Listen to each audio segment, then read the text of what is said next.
ఐదో ఫ్యాక్టరు కేసీఆర్ను పక్కు రేవంత్ రెడ్డికి మధ్య ఉన్న పర్సనల్ అనిమాసిటీ ఉండొచ్చు. ఎందుకంటే రేవంత్ రెడ్డిని అసెంబ్లీ నుంచి పంపించేశాడు. సో రేవంత్ రెడ్డి కూడా ప్రతిజ్ఞలు చేశాడు. సో రేవంత్ రెడ్డిని కేసీఆర్ జైలుకు కూడా పంపాడు. రేవంత్ రెడ్డి ప్రతిజ్ఞలు చేశాడు. ఇప్పుడు రేవంత్ రెడ్డి ముఖ్యమంత్రి సీట్లో కూర్చున్నాడు, కేసీఆర్ ప్రతిపక్ష నేత కూర్చున్నాడు. ఈ సమయం కొరకు రేవంత్ రెడ్డి ఎదురు చూస్తున్నాడు కూడా. సో అక్కడ ఆంధ్రప్రదేశ్లో కూడా సిమిలర్ సిచ్యువేషన్. చంద్రబాబు నాయుడును జగన్మోహన్ రెడ్డి అవమానించాడు, చంద్రబాబు నాయుడు జైలుకు కూడా పంపాడు. కానీ ఈ రెండు అవమానాల్లో కూడా ఒక మౌలికమైన తేడా ఉంది. సో రేవంత్ రెడ్డిని కేసీఆర్ టార్గెట్ చేసిన దాంట్లో it is more political, personal లేదు. మీకు జగన్మోహన్ రెడ్డి చంద్రబాబు నాయుడిని టార్గెట్ చేసిన దాంట్లో పర్సనల్ ఉంది, పొలిటికల్ మాత్రమే లేదు.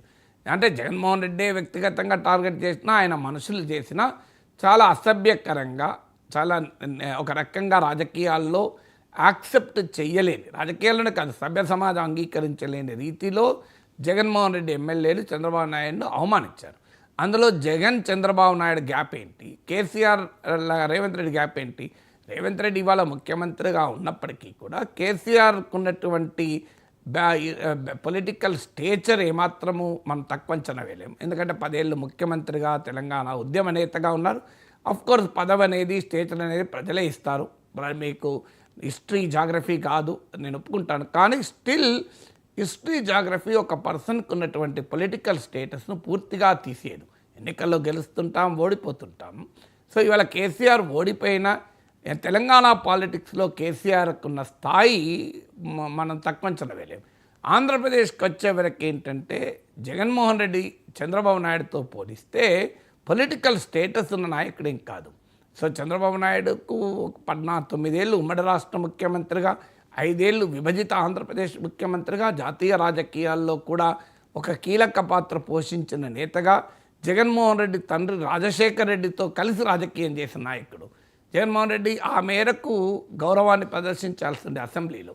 కానీ ఈ వాస్తవాల్ని కూడా పట్టించుకోకుండా చంద్రబాబు నాయుడును అవమానించినటువంటి తీరు మనం చూసాం.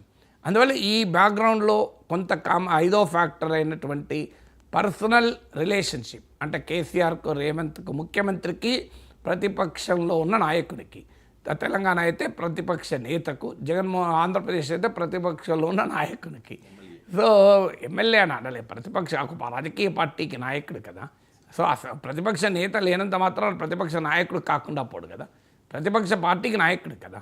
సో పెద్దిరెడ్డి రామచంద్రారెడ్డి లాగానో ఇంకో ఎమ్మెల్యే లాగానో జగన్మోహన్ రెడ్డి ఎట్లా అంటాం, అది టీడీపీ వాళ్ళు అంటారు ఎమ్మెల్యే అని. ఎమ్మెల్యే కావచ్చు, అట్లంటే చంద్రబాబు నాయుడు కూడా ఎమ్మెల్యే కాదా, కుప్పం ఎమ్మెల్యే కాదా? సో ఎవరైనా ఎమ్మెల్యే, పవన్ కళ్యాణ్ ఎమ్మెల్యే కదా, పిఠాపురం ఎమ్మెల్యే కాదా? సో ఎవరైనా ఎమ్మెల్యే, కానీ ఒక రాజకీయ పార్టీకి సభలో నాయకుడు కదా. సో అందువల్ల ఆ తేడా ఉంటుంది. కానీ అల్టిమేట్గా జగన్ కూడా అర్థం చేసుకోవాల్సిందే, మీరు పార్లమెంటరీ హిస్టరీ తీయండి, లెజిస్లేటివ్ హిస్టరీ తీయండి.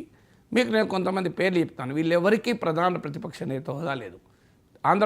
ఉమ్మడి ఆంధ్రప్రదేశ్ అసెంబ్లీలో పుచ్చలపల్లి సుందరయ్య గన్నవరానికి ప్రాతినిధ్యం వహించారు. ఆయన ఏం ప్రధాన ప్రతిపక్ష నేత కాదు. కానీ ఆయన మాట్లాడుతున్నంతసేపు ముఖ్యమంత్రితో సహా, క్యాబినెట్ మంత్రులతో సహా అందరూ నోట్సులు రాసుకునేంత పరిస్థితి నేనే అసెంబ్లీలో చూశాను. ఒక ఎకనామిక్స్ లెక్చర్ లాగా ఉండేది. పోనీ అదే Puchalapalli Sundarayya guarantee towering leader, అది పక్క పెడదాం.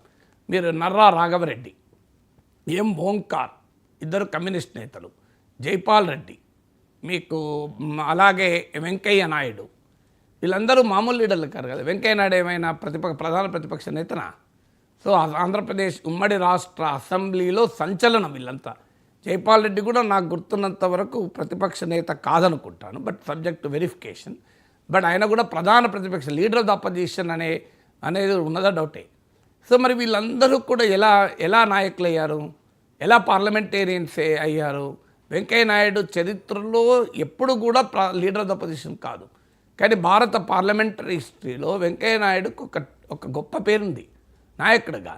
మీకు అలాగే మీకు భారత పార్లమెంట్లో తీసుకోండి, జైపాల్ రెడ్డి ఎప్పుడు లీడర్ ఆఫ్ ద అపోజిషన్ కాదు. Venkaiah Naidu leader of the opposition కాదు. మీకు Arun Jaitley leader of the opposition రాజ్యసభలో, వెంకయ్య నాయుడు కాదు. మీకు అలాగే కమ్యూనిస్ట్ నాయకులు భూపేష్ గుప్తా, సోమనాథ్ చటర్జీ లాంటి లీడర్లు, వీళ్ళు ఎప్పుడు కూడా మీకు leader of the opposition car. మరి వీళ్ళు ఎందుకు నాయకులుగా ఉన్నారు? So powerful parliamentarian Mahua Maitra, ఇప్పుడు తృణమూల్ కాంగ్రెస్ మెంబర్ ఉన్నారు, చాలా పవర్ఫుల్ స్పీకర్ రాజ్యసభలో, మామూలు స్పీకర్ కాదు. సో ఇలాంటి జయరాం రమేష్ చాలా పవర్ఫుల్ స్పీకరు. సో వీళ్ళందరూ ఎవరు కూడా ప్రతిపక్ష నేతలు కాదు. సో ప్రధాన ప్రతిపక్ష నేత అయితేనే నేను పవర్ఫుల్గా ప్రభుత్వాన్ని కౌంటర్ చేయగలుగుతాను అనేది రాంగ్ కాన్సెప్ట్. ఇది హిస్టరీ యాక్సెప్ట్ చేయదు. నేను ఇలాంటి 100 పేర్లు చెప్పగలుగుతాను. ఇండియన్ పార్లమెంట్లో, ఉమ్మడి రాష్ట్ర అసెంబ్లీలో, తెలంగాణ ఆంధ్రప్రదేశ్ అసెంబ్లీలో ప్రధాన ప్రతిపక్ష నేత కాకపోయినా సభలో తమ ప్రసంగాలతో, సభలో తమ ఇంటర్వెన్షన్లతో చాలా పేరు తెచ్చుకున్నారు. ఈవెన్ ఇప్పుడు ప్రజెంట్ తెలంగాణ ముఖ్యమంత్రి రేవంత్ రెడ్డి 2009లో మొదటిసారి ప్రతిపక్ష ఎమ్మెల్యే అయ్యాడు, మొదటిసారి. కానీ మొదటిసారి బడ్జెట్ పైనే చర్చను ఆయన ప్రారంభించాడు. ఈ మధ్య కూడా రేవంత్ రెడ్డి మీటింగ్లో కూడా దేవేంద్ర గౌడ్ పుస్తకావిష్కరణ సభలో కూడా చెప్పాడు, నేను 2009లో మొదటిసారి ఎమ్మెల్యే అయినప్పుడు బడ్జెట్ పైన చర్చను నాలాంటి యువ ఎమ్మెల్యేతో చంద్రబాబు నాయుడు ప్రారంభింపజేశారని. మరి ఎలా ఛాన్స్ వచ్చింది? శాసనమండలిలో రేవంత్ రెడ్డి మాట్లాడంగా నేనే సాక్షిని, ఎందుకంటే సేమ్ బెంచ్లో ఉండేవాళ్ళం మేము, నా పక్క సీట్లోనే ఉండేవాడు రేవంత్ రెడ్డి. సో అద్భుతంగా మాట్లాడేవాడు. కానీ ఆ రోజు ఆయన ఏం లీడర్ ఆఫ్ ద అపోజిషన్ కాదు, Dadi Veerabhadra Rao leader of the opposition. కానీ Revanth Reddy is a very powerful speaker.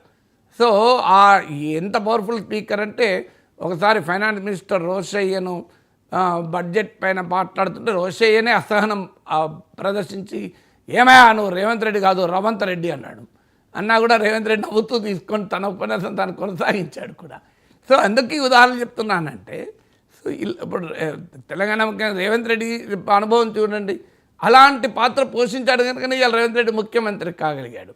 So అసెంబ్లీలో ప్రధాన ప్రతిపక్ష నేత హోదా ఉంటేనే నేను అసెంబ్లీలో మాట్లాడగలను, లేకపోతే మాట్లాడలేను అనుకుంటే పొరపాటది.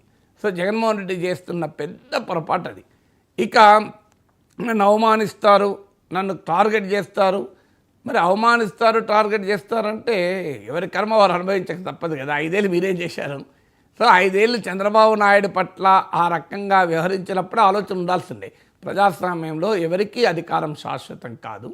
అంటే జగన్మోహన్ రెడ్డి వైసీపీ వాళ్ళు అంటారు, మమ్మల్ని కూడా 2014-19 కాలంలో ఈ రకంగానే అవమానించారని. అయితే కావచ్చు, కానీ సమస్యకు ఎక్కడో ఒక చోట ఎవరో ఒకరు పులి స్టాప్ పెట్టాలి కదా.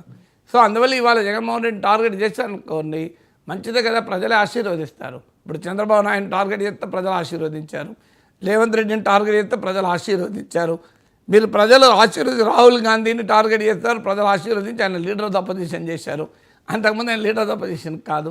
ప్రజలు ఆశీర్వదించిన టార్గెట్ అయిన ప్రతి ఒక్కరూని ప్రజలు ఆశీర్వదించారు. నరేంద్ర మోడీ గుజరాత్ ముఖ్యమంత్రిగా ఉన్నప్పుడు పెద్ద ఎత్తున టార్గెట్ చేశారు ప్రత్యర్థులు, ఆయన ప్రధానమంత్రి అయ్యాడు. డొనాల్డ్ ట్రంప్ను పెద్ద ఎత్తున టార్గెట్ చేశారు, ఆయన అమెరికా ప్రెసిడెంట్ అయ్యాడు. తెలంగాణ ఉద్యమ కాలంలో కేసీఆర్ను పెద్ద ఎత్తున టార్గెట్ చేశారు, ఆయన తెలంగాణ ముఖ్యమంత్రి అయ్యారు. మీరు గమనించండి, టార్గెట్ చేయబడిన వాళ్ళందరూ కూడా ప్రజలు ఆశీర్వదించారు. సో జగన్మోహన్ రెడ్డి దాన్ని బ్లెస్సింగ్ ఇన్ డిస్గైజ్గా తీసుకోవాలి, మంచిదే కదా. సో